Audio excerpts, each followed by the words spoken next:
Hi everyone, my name is Lauren Contreras. I'm presenting the death penalty today. I'm mostly going to be focusing on the main controversy in the United States, which is should it be abolished or not. So let's jump right in. So the first slide I have here is Supreme Court cases. I'm just going to give a little bit of history. So in the early 1800s, of course, it was kind of up to the states of whether or not they wanted to abolish death penalty or not, if they wanted to exercise it. Um, and states like Michigan and Wisconsin right away decided to abolish it. And then you go up to the 1970s where they started doing Supreme Court cases for the death penalty as it became more of a controversy. So we have in 1972, we have Furman versus Georgia, a Supreme Court case. They declared that the death penalty was unconstitutional.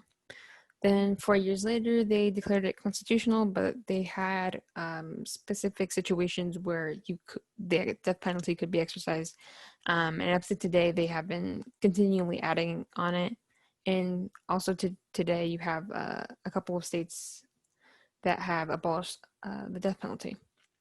And so our next slide here, I'm going to be presenting some statistics. If any of you guys are interested, you can look them up yourself on deathpenaltyinfo.org.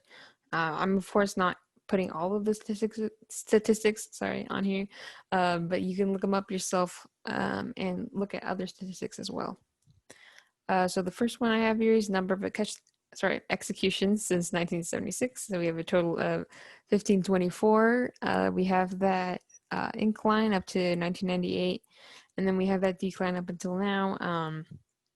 And personally, I think it's because of technology and whatnot, and just the evolution of our country overall. And I also found this interesting because a couple sessions ago we had seen that data of crime that has been declining up until now. And so I thought that it was cool that you could see it here in the number of executions as well as crime has gone down, and also the death penalty. The whole controversy of it, people seem to be against it more now than they were 10 or 20 years back. So I found that really interesting. My thesis for the death penalty is that I believe it should be abolished because of two reasons. My first one being that in some of these cases there are flaws in the decisions that the judges and the juries and other people make. And my second reason being that I don't believe that the death penalty deters crime like it supposedly does, according to some people. My first reason being that some cases have flaws in their decision. And so I read in one of these articles that's in my bibliography. They had talked about how race and socioeconomic class sometimes in some of these states seems to be more of a factor than the actual evidence. And I believe that the judge's job is to look at the evidence, right? And make their opinion, from there. Not looking at someone's race or socioeconomic class, that has nothing to do with the evidence. And then we have the statistic here. We have death row prisoners by race. We have that majority being Black, Hispanic, and other, 42% white. So I think that goes back to my last slide there, when I was talking about race. Sometimes being a large factor in some of these decisions. And I think you can see it here as well. The majority being Black, Hispanic, and other, and not white. And maybe, maybe I'm wrong. Maybe, if I looked at all of these cases one by one, maybe it wouldn't be such a big deal. But I think when you look at this, by itself, it's astonishing, at least to me. We have reason number one, rebuttal. So from the other side, the ones that don't want it to be abolished, this guy, he was arguing against this congressman named Ron Paul. I believe he was a congressman. This guy, Ron Paul, he thought the same thing as I did, which was that, it should be abolished in the United States. And this guy that had read the article disagreed with him, and he said that if we apply that same logic that I said earlier to criminal cases, then no one would be in jail. If we thought everyone was innocent and that everyone was out to get the defendant, then no one would be in jail. And I think, sure, that seems logical. at first when I looked at it, I was like, okay, I get it kind of. But I think when you look at it, boil it down, these are two stories, right? We have someone, criminal case, if they're found guilty, they go to a couple years in prison or they go in life in prison, but they still have a life. They have classes, they get to go to the gym, they get to see their families maybe every once in a while. But then you have the other story with the death penalty. They're on death row, and they end with death. So I think those are two vastly different stories there, with two vastly different endings, and you can't compare 2 years in prison to death, because it's much more serious for death. I mean, those people in prison, they have time to prove their innocence. Even after they're out of prison, they have time to prove their innocence as well.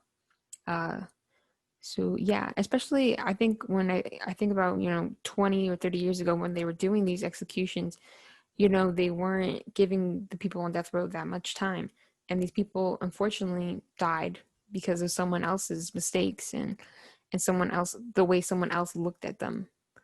So I thought that was interesting. Then we have persons executed for interracial murder. So we have 21 white defendants executed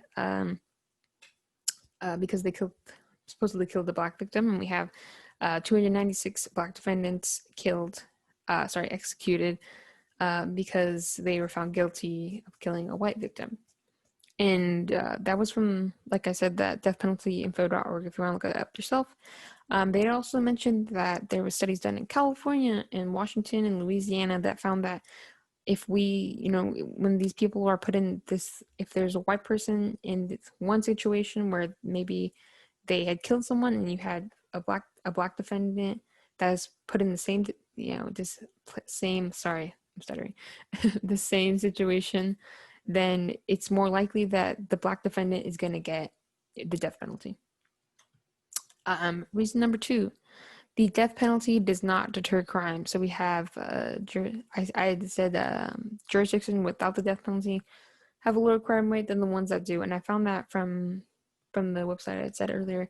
And I'm going to jump to this one over here, where they had been more specific about it. In that second bullet point, you can see right there, they had said that the South has the highest murder rate, and they do the most executions, 80% of the executions. And then you have the Northeast, which does 0.5% of all executions. And guess what? They have the lowest murder rate. And that goes to my reason being that, the death penalty does not deter crime, because the Northeast isn't doing that much of the death penalty, and they have the lowest crime rate. And sure, there might be other factors, but if you look at it right there, it's obvious. Reason number 2, rebuttal. So that guy that I had been talking about that was arguing against Ron Paul said that the death penalty does deter crime. But he had said, sure, yeah, you could say that the death penalty does not deter crime in some of these states. But he was saying that, a lot of states like California have these guys on, sorry, not guys, these people on death row. And if you look at the states that actually execute, they have lower crime rates. And sure, like that makes sense and all, but he didn't actually give any data that I could see, at least. And I tried looking that up, but I couldn't find anything. Regardless, I think if you're still, in a hearing or, in court, I think on the chopping block, as I say in the slide, I think being there in the first place is equally scary to criminals. No one ever wants to get caught for anything. No one. You don't want to get caught for cheating. You don't want to get caught for stealing. No one ever wants to get caught. It's equally as scary as, having to face the death penalty. My final thoughts on all this. This was a really hard topic for me to do because I didn't have a clear stance on this at the beginning. And I think you can see that in my pre-production paper. I did not have a clear stance. But I think after, examining these statistics and the articles as well, I had made a clear stance on this, that I think it should be abolished in the United States. And I think what really helped me is, in one of these articles, this person from the University of Tokyo had said, when you boil it down, the death penalty is an eye for an eye, right? And this person had said that, is it really going to benefit the society? Is it really going to benefit the, the victim? Is it going to benefit the victim's family? And I think no, it's not. I don't think any time in my life where the eye for an eye came up that it ever benefited me or made me feel better. So that's my stance on it. I tried giving you guys my opinion, of course, and the facts, and I hope you guys take those facts with you, base your own opinion off of that. And of course, you guys can look at these statistics yourself. But I hope you guys enjoyed it at least.